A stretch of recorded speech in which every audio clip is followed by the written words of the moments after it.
Good early afternoon. We are live. I'm Andy Andrews. I'm your host here for the Blue Plate Special. We call it Blue Plate Special, but we don't serve any food. It's special, and we call it a Blue Plate because everybody kind of knows that term. Unfortunately, everybody knows that term concerning food, and we don't serve food. We do serve up silliness, laughter, sometimes learning. Well, it's, we have a lot of learning here, but it's usually funny learning. Dana Kilpatrick, how you doing? You shared and you're listening in. It's Tuesday. We're the Tuesday show where we're broadcasting everywhere, to wisdomharbor.com, to Facebook, to LinkedIn for all the people wearing ties, for X, formerly known as Twitter. When are they ever going to quit saying that? I don't know. It never stopped with Prince, did it? I know it. Prince had that weird thing, the artist formerly known as Prince. So, Marcy Taylor, good morning. 27 degrees and foggy in Richland, Washington. Whew. Well, here in Orange Beach, it's kind of cold. It was like 36 when I got up this morning. And I don't know why I felt inside like it was going to be warm outside. And I was ready to walk out without a jacket. And I thought, let me check. It's like, for whatever reason, it was cold. We have a very, very unusual atmosphere here in Orange Beach. Not a climate, just an atmosphere. It's a little known atmosphere that really kind of mimics the national atmosphere of the 60s. You remember, now we know what JFK was doing, right? With all the women and everything. But the media, they just kind of didn't report it, right? And we kind of have that here in Orange Beach. Not that anybody's messing with women. I'm sure there's no affairs happening in Orange Beach. But I will tell you this. You don't ever hear anything bad. It's a tourist town. It's a town that relies on tourism. And Matt was telling me something the other day, just yesterday, that had happened around here that was like, oh my God, really? And I happened to think when he was telling me, I said, well, that's all you're ever going to hear about it. Because you're not going to read about it in the newspaper. You're not going to see it on the news. Because nobody, there are no shark attacks here. Nobody gets struck by lightning. There's no robberies. Nobody falls off a balcony on a condo. There's no muggings. This is like just a little utopia, little beach utopia. There's no underage drinking. Nobody gets in trouble on the beach. No kids back talk to their parents. This is it's a little utopia here. Farming Love from Chile, Pennsylvania. Tom Henderson. You love tuning in when you can. We love you tuning in when you can. Pat and Ducky from Mission, Texas. We got a full house here with the people in the studio audience. Nancy Bergen from Monte Vista, Colorado. You should see. I know you guys at home can't see, but it's jacuzzi day here at Wisdom Harbor Studios, and we brought in a bunch of jacuzzis, and everybody in the studio audience is in jacuzzis. And so this is a good day to do it. Good day to bring in the hot tubs with 30-something degrees outside. And if you guys will, as we're starting the show, just turn the bubbles off. Just leave the hot water, but turn the bubbles off so you can hear out there. And please, no splashing each other. Last time we did this, it took us a couple hours to clean up the water afterwards. So if you guys, we're glad y'all are enjoying it. You look good in your bathing suits, but no splashing, okay? And just turn those bubbles off. Oh, Marcy Taylor, you love the professional noticer this morning. If you haven't subscribed to the professional noticer That's the podcast, the weekly podcast. All you have to do is go to andyandrews.com and put your email address in the VIP list, and we send it to you every Tuesday morning. And this week we had the guy that I call the most interesting man in America. He is the district attorney from Covington County in Alabama, and he is awesome. Walt Merrill. He's an author. He's the guy who's written the Shepherding Outdoors series, and but he has some crazy stories. I thought that was a pretty appropriate question I asked him about Fargo, because he's in a town, or he's in a county that has 36,000 people, and I thought it was interesting, and you can watch the interview and see this, but I thought it was interesting. He said, I pretty much know everybody I prosecute. I'm like, you know everybody you prosecute? He said, yeah, I know them, or I know their parents. And that seems really weird. But some of the stuff that he's prosecuting, like a murder with 9 defendants, he just had a conviction on a murder with 5 defendants. He convicted them all of murder 1, and just some of the stories he tells are unbelievable. But we tend to think of crazy stuff happening in cities, and yet have you seen the television show Fargo? It's on Hulu, and it's 5 seasons. Fargo, and the Coen brothers did it. And it's not for kids. I mean, I'm just telling you, it's not for kids. But it's like small town police against, and I'm telling you, it'll change your mind about where violent crime is happening, I guess. But none here. I mean, that's the good thing about Orange Beach. No crime here. I don't even think we have a jail. We don't. If we had one, we wouldn't use it. And so, no shark attacks, no drownings, no lightning bolts from the sky into the tourist groups, no traffic accidents, nothing. Just easy place to live.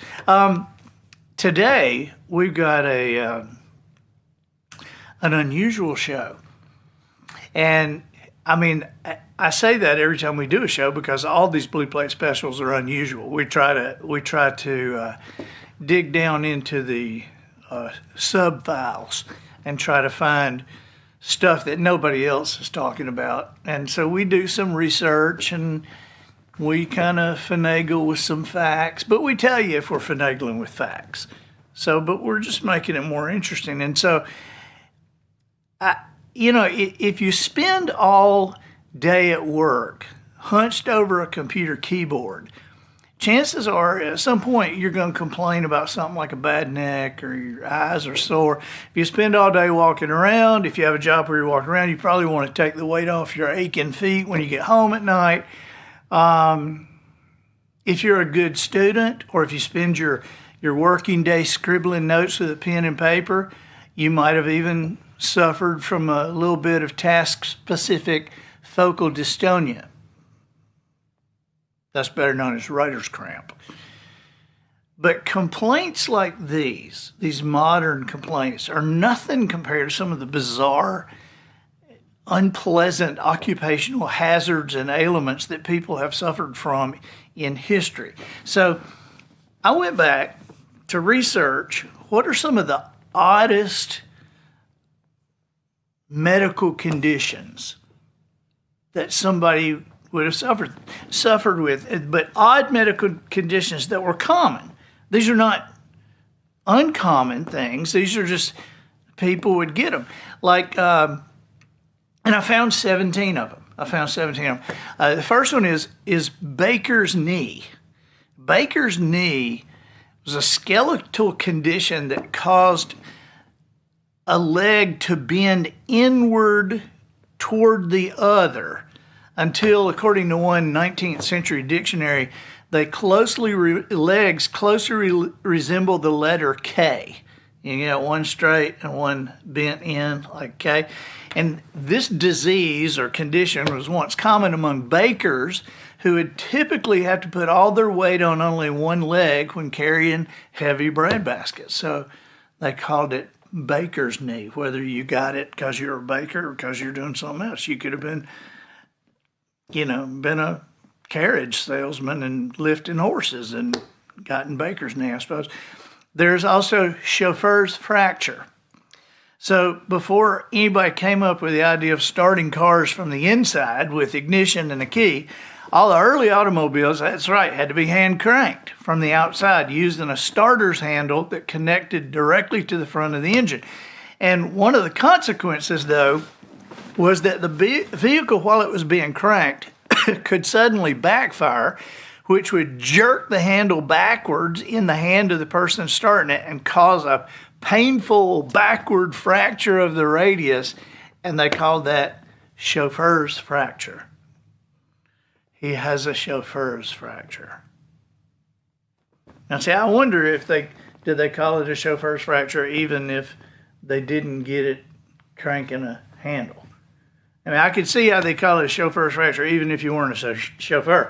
But what if you slammed your hand in a door and it looked just like, I wonder if they would call it, well, he's got a chauffeur's fracture. He got it slamming his hand in a door.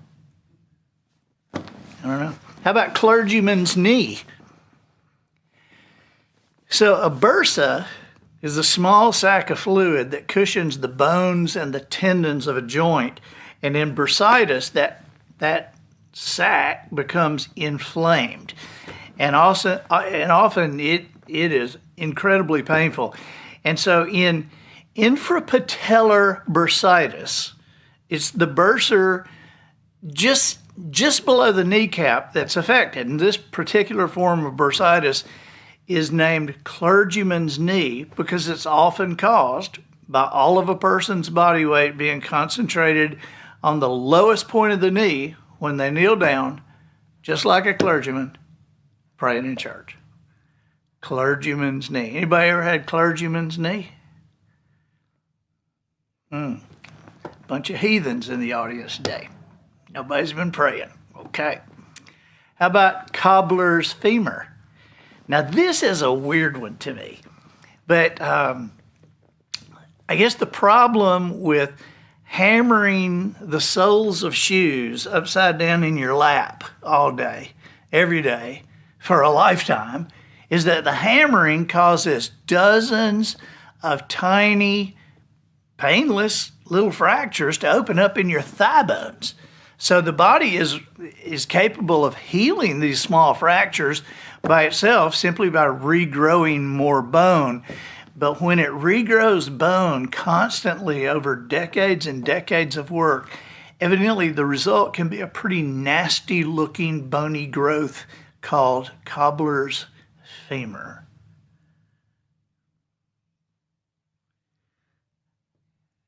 We don't see too much cobbler's femur anymore. I wonder if remember, what was the story about it? Was it elves or dwarves or somebody that came in to make the cobbler's shoes while he was asleep at night? Y'all are just staring at me. Do you remember that story? You do.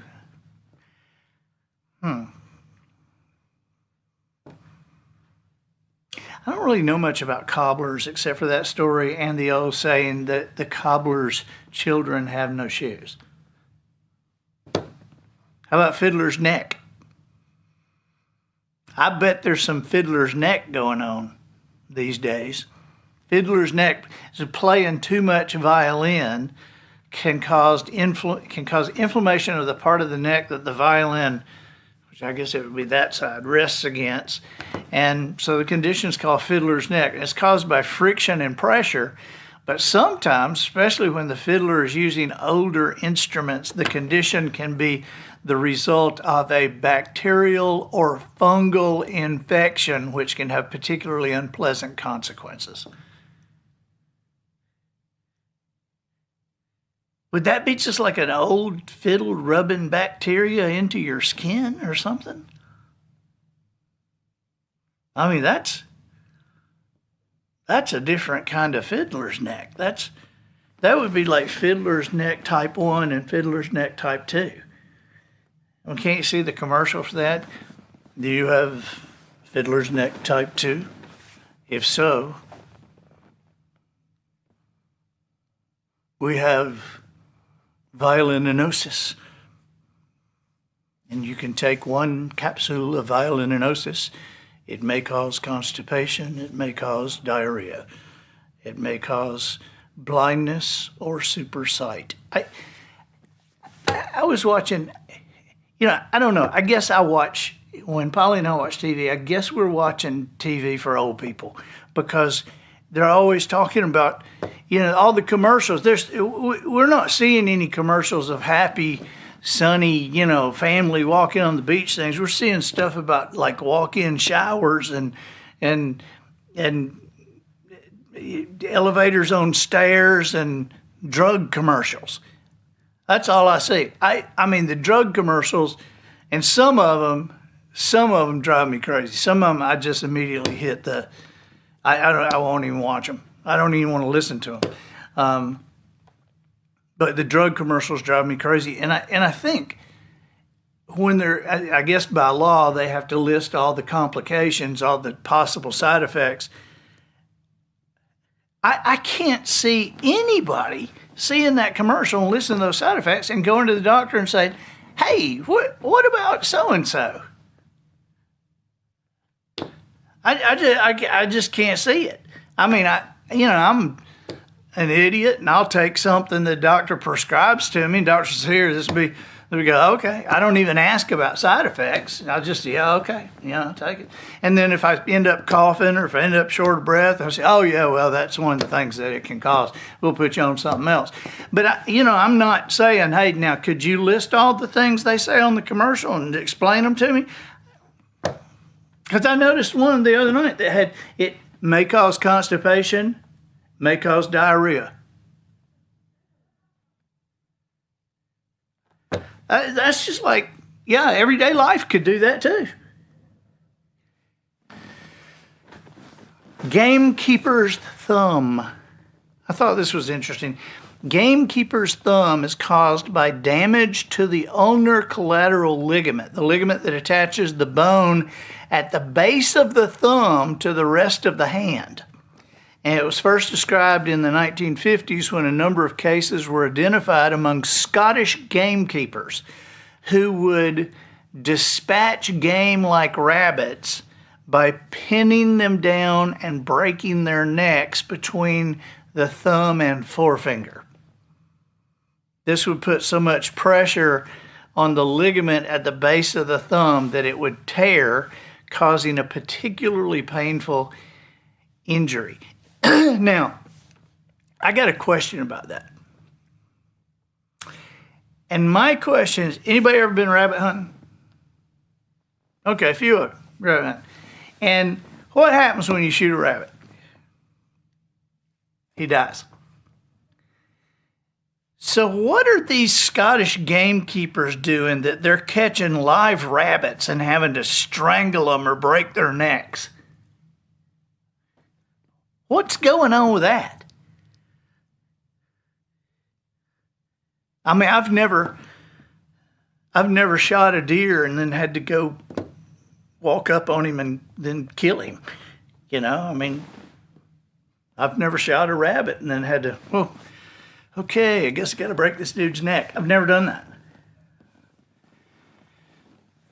Glassblower's cataract.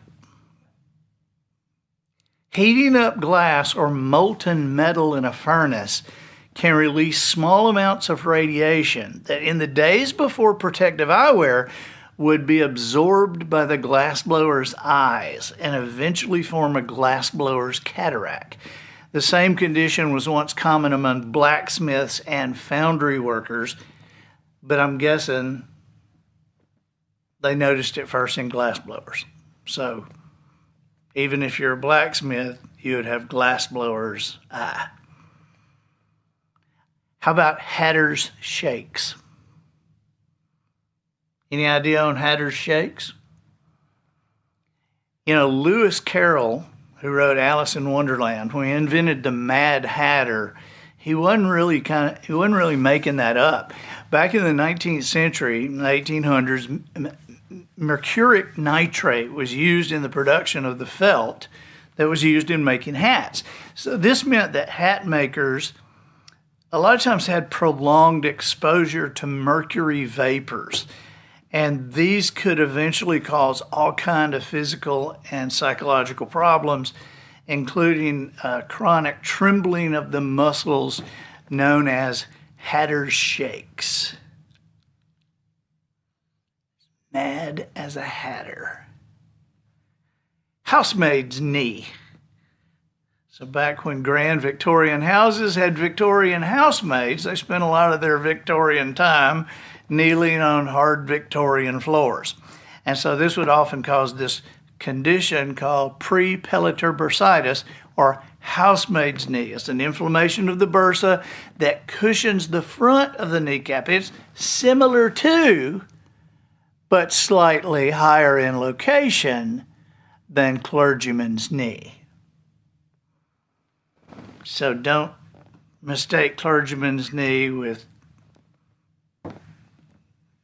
housemaid's, whatever it was. How about this one? Painter's colic.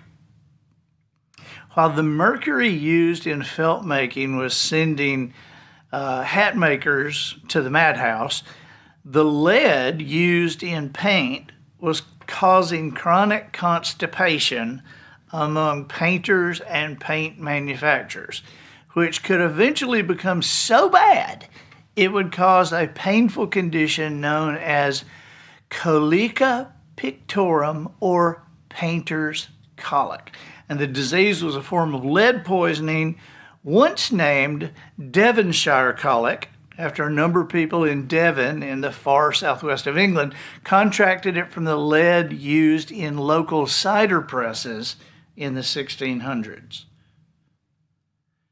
Painter's colic.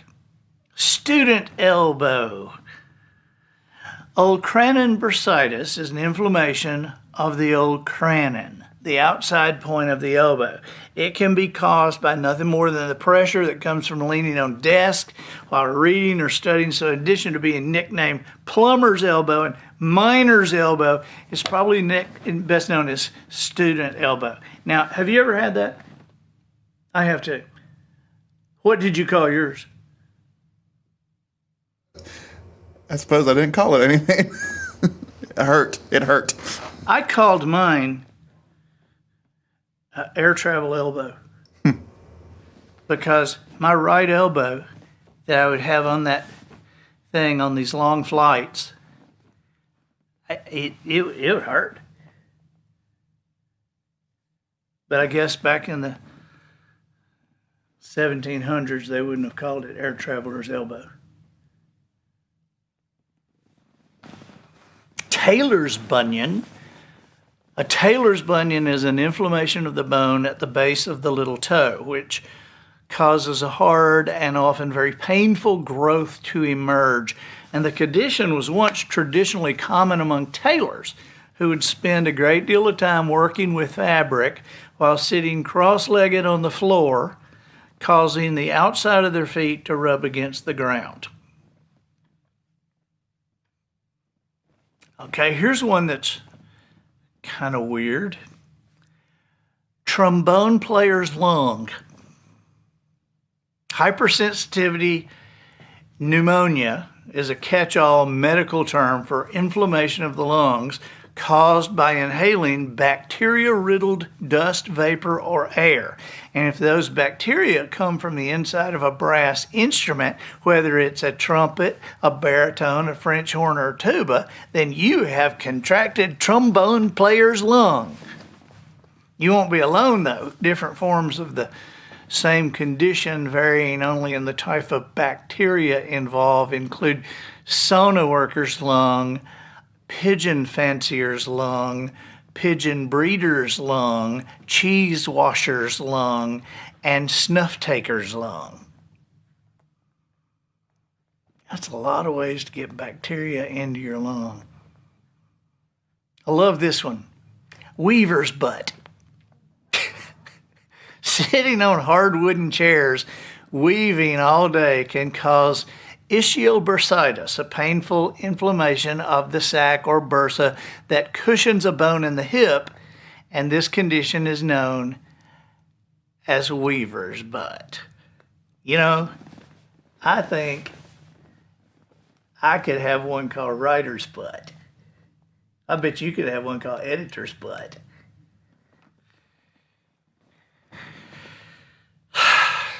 Wool sorter's disease, also known as rag picker's disease or sheep shearer's lung.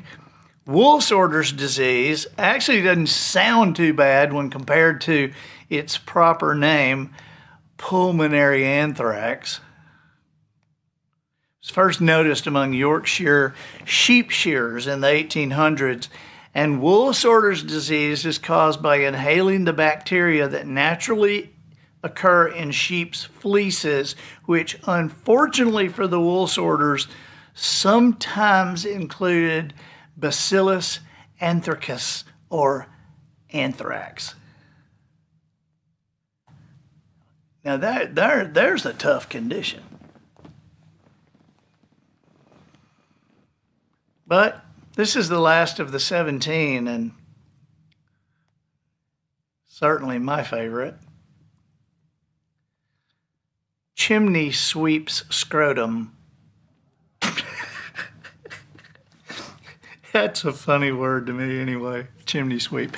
Okay, so chimney sweep scrotum, as if life as a Victorian chimney sweep wasn't unpleasant enough. Sometimes it was apparently necessary for these chimney sweeps to take off all their clothes, to clamber into the smallest of these soot-filled crawl spaces and flues. And if that wasn't unpleasant enough, the carcinogens found in soot could irritate the most delicate area of the chimney sweep's anatomy and eventually cause a form of cancer known as chimney sweep's scrotum, or more euphemistically, soot wart. Okay, so that's the last of the real diseases. But, you know, last week we did a show where we acknowledged that Donald Trump coming into office is going to change the names of some things. You know, he's going to change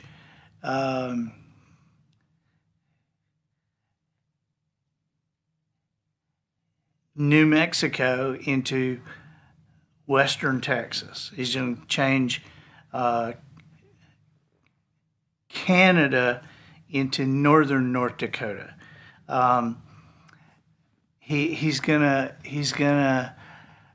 change the Statue of Liberty to the Statue of Melania because his wife is the only actual sized person that could replace this statue. That's a big woman. That's a big woman. And that crown that the Statue of Liberty wears, it'll be the exact crown when they put a life-size Melania up there. It's the Statue of Melania, Lady Melania. So we in keeping with the theme, I have named some of my own conditions. I've named some conditions of my own, and when I'm president, I'm going to force the American Medical Association to adopt these names into their medical books, and I'm going to force doctors to begin diagnosing people with this thing. I got 4 conditions. My first one is election dementia. Every 4 years, as national elections grow near, a vast swath of the American population gets crazier and crazier. And so a sure sign of election dementia is the certainty a crazy person has that he or she is the only sane person around. That's election dementia. It will be a real disease. Generational eyes. I'm going to declare this a real medical condition. Generational eyes. The older one gets, the more likely this condition manifests itself. If you capture as 1 5-second window of behavior, generation eyes would appear to be a typical eye roll. But generational eyes occur in increasingly large numbers with the elderly who are in conversations with Gen Zers or watching modern television, because generational eyes manifests itself by a constant rolling of the eyes over and over again, sometimes up to 20 eye rolls per minute. You'd just be so disgusted with everything that you get generational eyes. Where, like that. That's kind of what it's like. Inflation jaw. This is an inflammation of the temporomandibular joints. I don't know if that's how you say that, but these are the two joints that connect your lower jaw to your skull. And this condition often rises unexpectedly after a trip to the grocery store. Upon examining the price of every item before it goes in the shopping cart, the constant reflexive action of a swiftly dropping jaw often causes the painful condition known as inflation jaw. When you spend a lot of time at the grocery store and you do that a couple hundred times, how much is this? That will give you inflation jaw. And here's the last one, and this is the one I'm probably the most serious about, and I think probably has the best chance to be put into a medical book as a condition before I'm elected president, that I wouldn't have to force this one in. I call it vegetarian's swagger. It's theorized that the lack of animal protein in a vegetarian's diet can cause a personality change, making the sufferer of vegetarian swagger more boastful about insignificant behaviors they have adopted. Like, I haven't eaten a hamburger in 4 years. I haven't eaten chicken in 6 years. Vegetarian swagger is often the cause of sniping arguments, particularly when an acquaintance who is tired of the boastful attitude responds with something like, yeah, well, I hadn't eaten English peas in my entire life, but I'm not bragging about it. Vegetarian swagger also manifests itself as making the sufferer of this disease appear to be bolder and more demanding than polite society might require.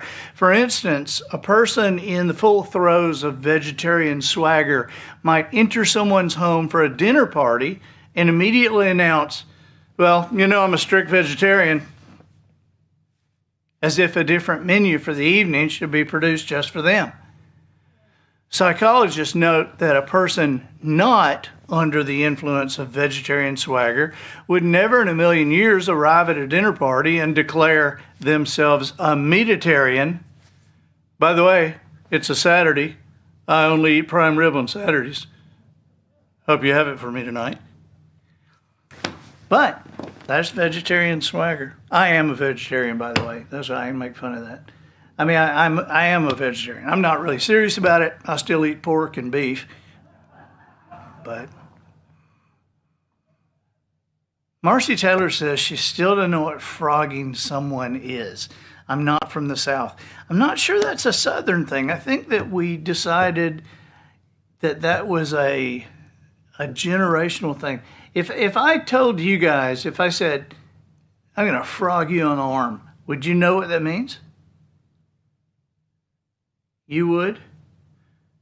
Raise your hand if you would know what that means. Not many of you. And I'm guessing not many of you here today are from the South, and so maybe that is a Southern thing. But Matt didn't know what it was. He's from Tennessee, which is Yankee to us. I mean, Matt up in the northern climes of Tennessee. Now, frogging somebody is when you take your knuckle, you got your knuckle out and boom, in their arm. Christy, my sister, says, hello. I know what it means, Andy, because I would do it to her. Frog you in the arm. I was a great big brother. I was such a nice big brother. Just frog in the arm. You get right between those muscles. I'll come out there after we get through and I'll frog everybody. I'll show you what it means. Heather Olson says she knows. Heather's from Utah. So what do you think? Is it a generational thing or a regional thing? Michael Contorno is watching from Styx River. And by the way, that is a place over in Florida that's not the Viking hell. It's just like, really, you're watching from Styx River. Tell Odin, hey. Sandy Atkins, happy Tuesday from hot El Salvador. Edwina English, it's chilly in San Antonio. And Christy says, so disrespectful to your sister. Oh, God. Heather Olson says she thinks it's generational. Well, all right. I can't think of anything else.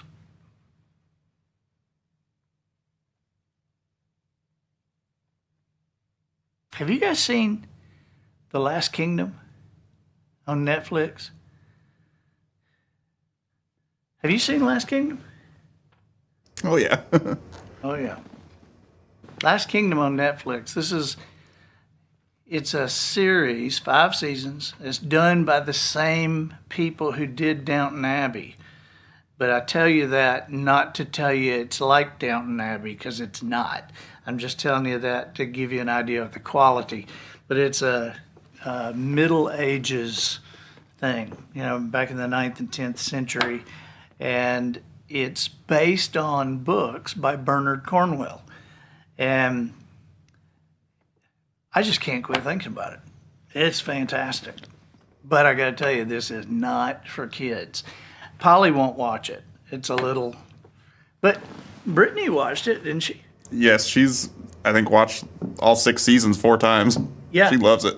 Yeah, and I love it too. I got Jimmy Erie started on it when he was here a couple of months ago, and then I started watching it again. I watched it all the way through again. But it's, King Alfred back when it was Wessex and Mercia and Northumbria, and he was trying to create one England. It's called The Last Kingdom.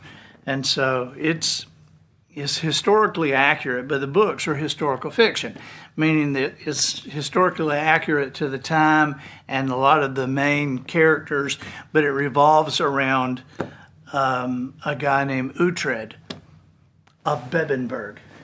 Uhtred Ragnarsson. Destiny is all. And so it's, that's the character that pushes things. And some of the battle scenes, and I'll tell you why I say this is not for kids. You know how you see the things, the warning things when a show is starting? So smoking, language. You know what I'm talking about. Okay, well, I've seen those. I've seen language. I've seen nudity, language, violence. But this is the only one that I've seen the word gore. Violence and gore.